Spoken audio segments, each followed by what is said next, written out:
Today, we are watching 10 scary mental disorders that exist today. This is our spooky hour we do every single day around 12 o'clock. And I always invite y'all to have a bath. Now, today, I got mango ice cream from Breyers. And as you can see, it's kind of melting. Don't judge me. Some of y'all may like it. Some of y'all may, but if you like it, let me know in the comment section. If you don't like it, let me know in the comment section why you don't like mango ice cream. But let's get into the video. Make sure y'all like and subscribe. Appreciate y'all. Couldn't possibly be there or be true. It turns out some of the scariest things you can experience aren't in dark forests or creepy basements. They're in your own mind. It's okay. Here are the 10 scariest mental disorders that exist today. Clinical lycanthropy. It's a common belief that a full moon brings something out of people. Campfire tales in movies tell us stories about those that fear the full moon, and none are more common than the terrifying werewolf. But while those stories are works of fiction, there are people who truly believe that they themselves are animals. Clinical lycanthropy is a psychological condition in which the individual believes that they can transform, recently did transform, or currently is a non-human animal. This mental illness is believed to be a form of psychosis and directly affects the individual's mental state and behavior. Often, the affected person retains memories of being the animal or will exhibit animal-like behavior. That's crazy. Not gonna lie. Like, imagine if you thought you was an animal and you were stuck like that and you couldn't do anything to come out of that. You really believe that you this animal. What animal would you be?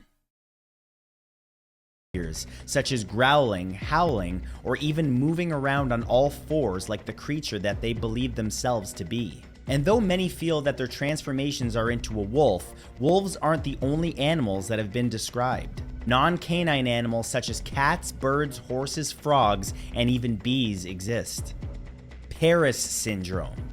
Named by Japanese psychiatrist Hiroaki Ota in the 1980s, Paris syndrome refers to the psychiatric symptoms suffered by certain visitors to the French capital. Symptoms include dizziness, a delusional belief that they're hated, or a victim of prejudice. That's crazy, man. Hey, why did he got his mouth like that? And I mean, ice cream, and look, my ice cream the same color as his teeth, man.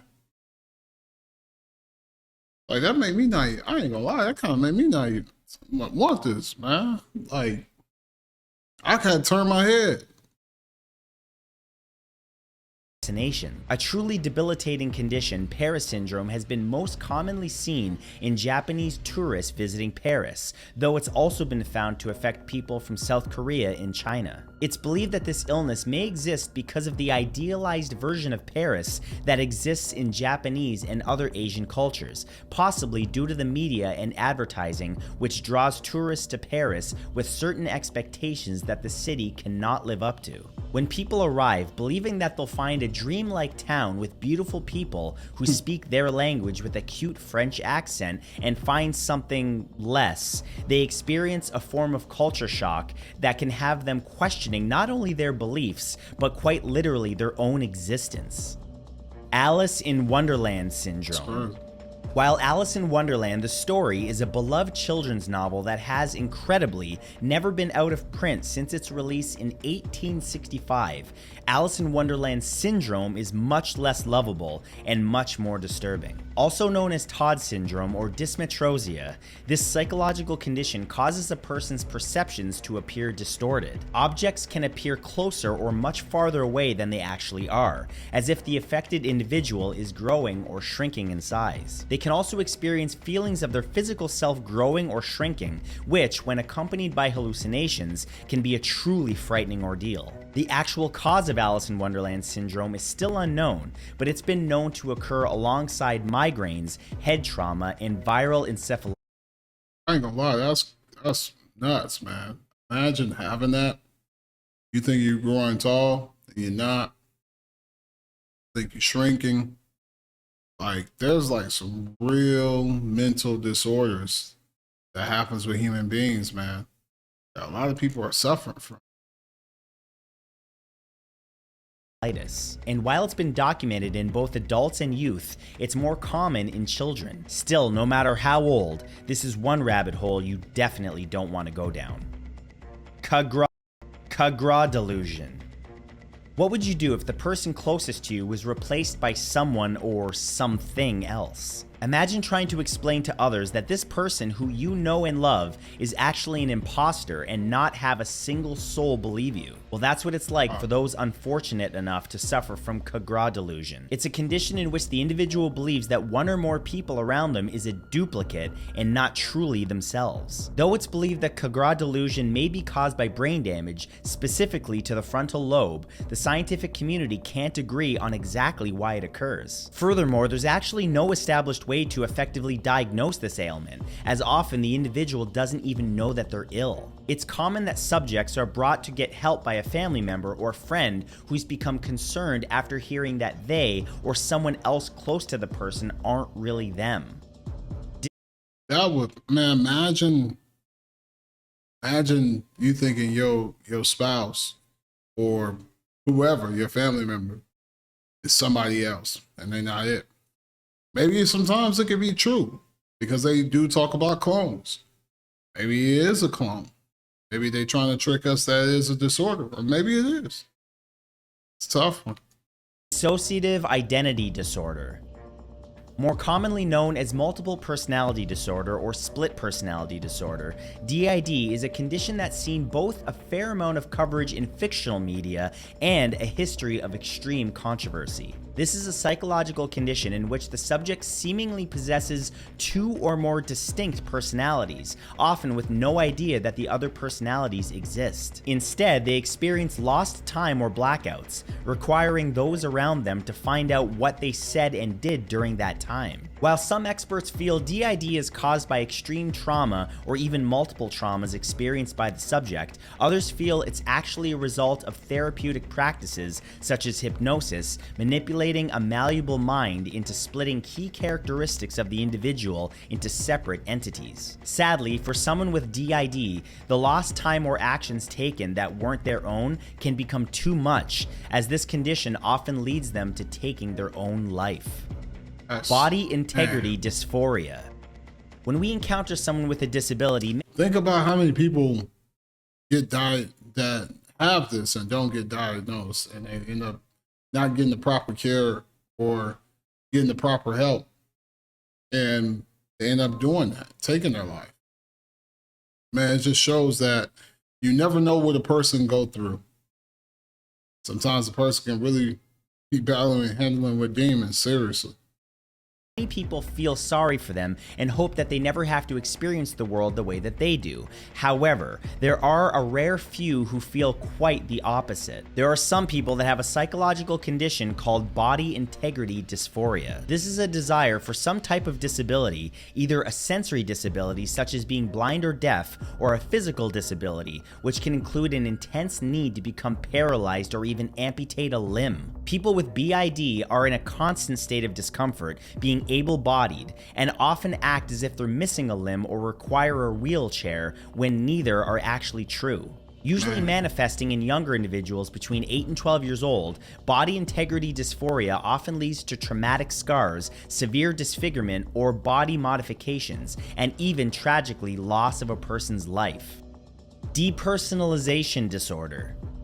It's often said that you can never truly know someone, but what if that someone is yourself? When it comes to people with depersonalization disorder, this is a terrifying reality, as they frequently feel as if the world around them or they themselves aren't real. This disorder is a dissociative phenomenon in which a person experiences a disconnect from their own thoughts, feelings, or actions, and is often accompanied by a belief that they're looking at their own self from an outsider's perspective. Some have described the experience as seeing themselves through a glass wall. And if that isn't scary enough, this often leads to them questioning nearly everything about the world around them.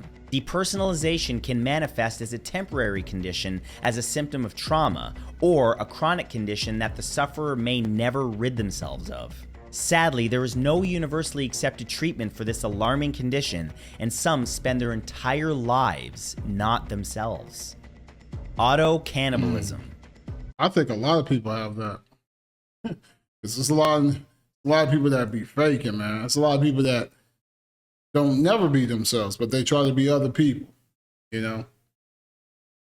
Maybe that's a common diagnosis, you know? Hunger is a driving need in all of us, but for some, that need drives them to consume something truly disturbing, themselves.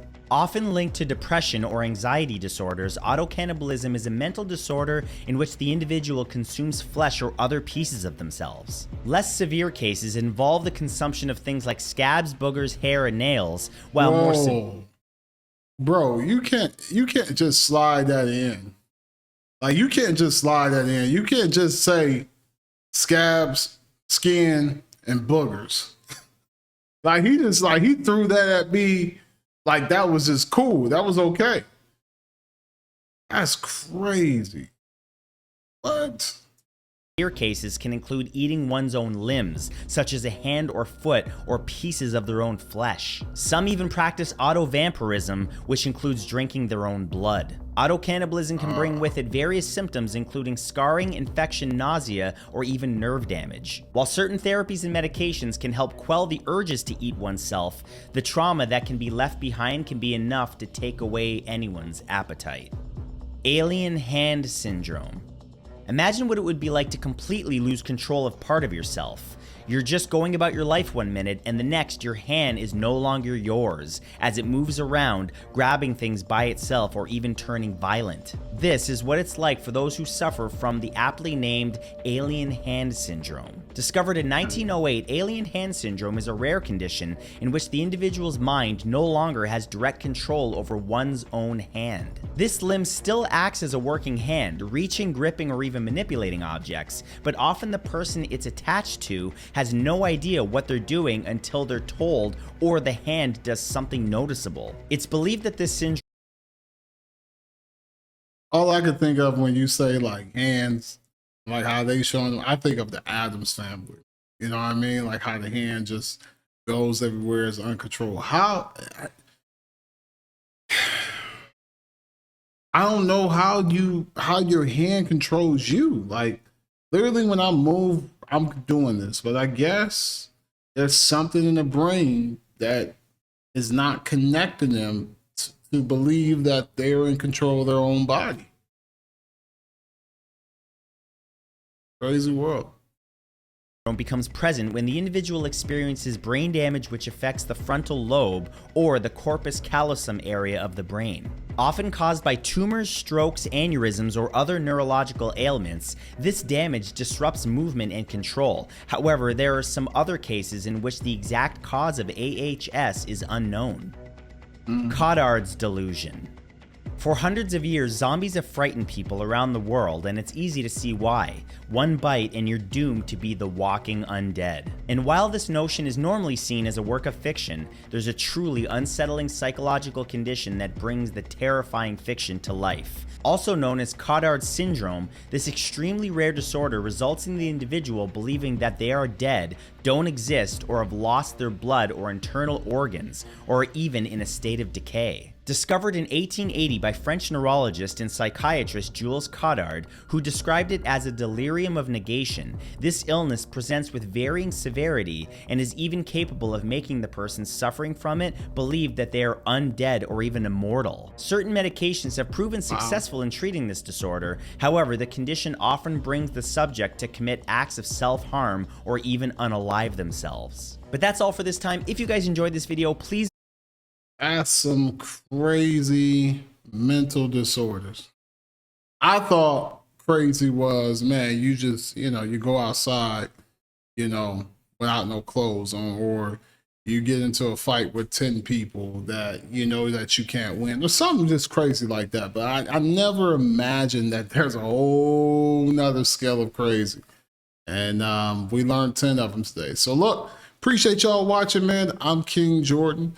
Appreciate y'all tuning in. Y'all make sure y'all like and subscribe, and catch me on the next Spooky Hours.